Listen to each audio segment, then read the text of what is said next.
Subok ng kahalagahan ng pagiging aktibong miyembro ng OWA. Kaya dinidiscourage talaga ni OWA Admin Arnel Ignacio ang hindi pagbabayad or ang pag-skip ng pagre-renew ng ating OWA membership. Lalo na yung pagiging undocumented OFW para hindi maging pahirapan ang pagtulong sa mga OFW kapag nasa ganitong sitwasyon. Si Angeline ay isa pong OWA member, ano po? Opo. So, kaya mabuti at active member ito, bayad lahat sa kanyang contribution. So she will, her family will benefit hugely from the programs available po ng OWA.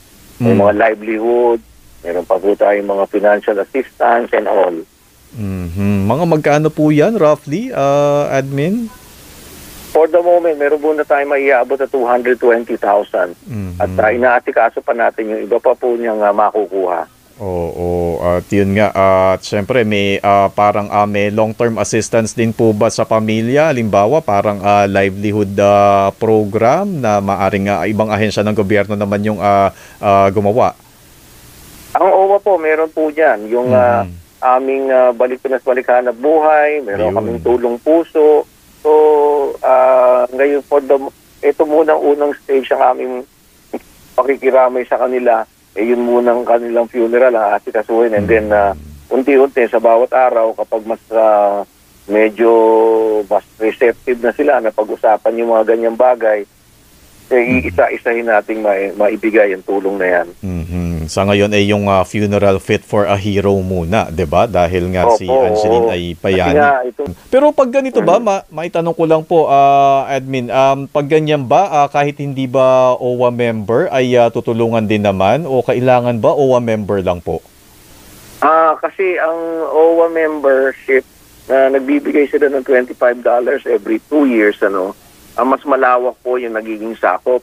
Ngayon, kung talagang totally hindi member ng OWA, sasagutin naman ng DMW, mayroon din naman silang pondo para doon. Ayun, kaya maganda rin talaga para sa ating mga OFW na paalis, na hindi muna sana sa Israel o sa paligid, ay talagang kailangan OWA member.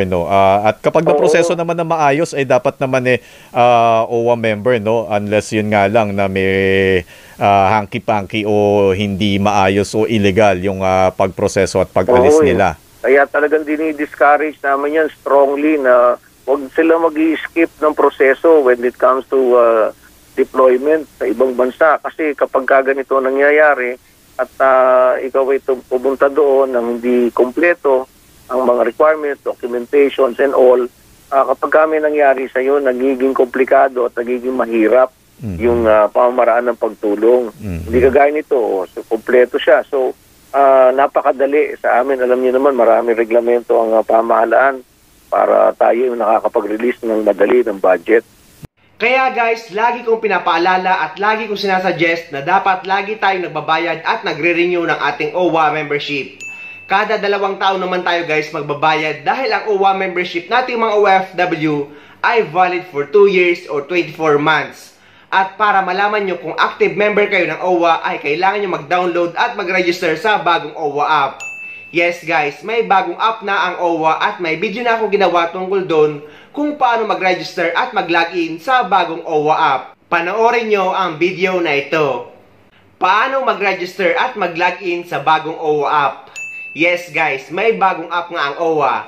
Actually, hindi ako updated na may bagong app sila. Nalaman ko lang nung may nag-comment tungkol dito. At in-explore ko nga guys at ayun, nakapag-login naman ako at nakapag-register. Kaya ngayon, ituturo ko naman sa inyo. Ang kagandahan sa bagong OWA app guys ay pwede ka na din dun mismo mag-inquire tungkol sa mga benefits at mag-apply ng cash assistance at ng scholarship. At pwede din kayo magreklamo doon kapag may problema kayo sa trabaho or sa inyong amo. Ilalagay nyo lang ang inyong salaysay tungkol sa inyong problema o reklamo at pwede din kayo mag-upload ng inyong photo at marami pang iba. So, para makapag-register at makapag-login na kayo sa bagong OWA app, ay kailangan nyo muna ito i-download. Ganito ang itsura niya guys. May nakalagay na OWA MISD. After nyo ma-download ang bagong OWA app, ay ito ang lalabas. Kung dati na kayo nakapag-register at nakapag-login sa lumang OWA app, at tandaan nyo pa ang inyong username at password, ay pwede nyo na ito gamitin para makapag-login. Pero kung limot nyo na yung username nyo at yung password, o kaya naman kung wala pa talaga kayong registration sa lumang app, ay i-click nyo lang yung verify your account here. Then, ilalagay nyo na ngayon ang inyong email address.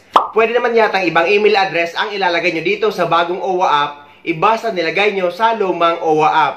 Basta ang ilalagay nyo is active email address. Then, ilalagay nyo ngayon ang inyong apelyido, pangalan, at middle name. At dyan naman sa extension name, kung wala naman ay ilalagay nyo lang yang not available. Tapos, ilalagay nyo na ngayon ang inyong mobile number.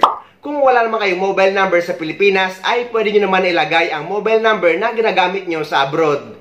And after that, ilalagay nyo na ngayon ang inyong birth date. At after nyo malagay ang inyong birth date, ay i-click nyo na yang verify. Nung naklik ko na yung verify, ay bigla akong nag-worry dahil ang lumabas ay OWA record not found. Kahit tama naman yung mga information na nilagay ko.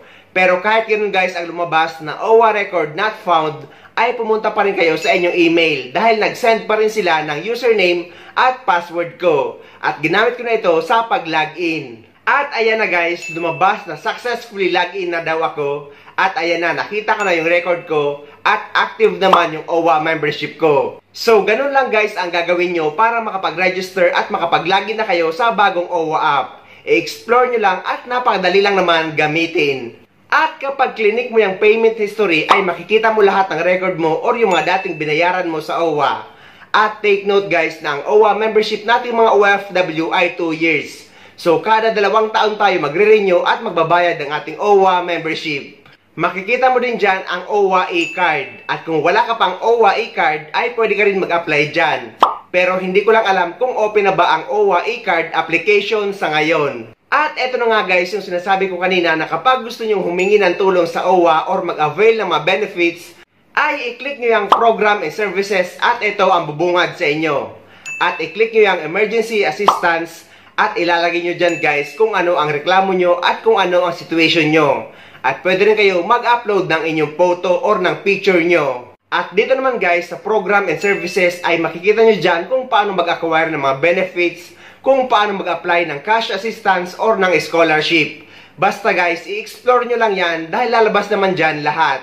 At sa susunod na video ay ituturo ko naman sa inyo kung paano mag-renew dito sa bagong OWA app. Pero sa mga hindi marunong mag-renew online or walang pagkakataon na pumunta sa mga polo office, ay pwede rin naman kayo magpa-renew sa mga kamag-anak nyo sa Pilipinas. Ilalagay ko yung video na ginawa ko tungkol doon sa description ng video na ito para mapanood nyo.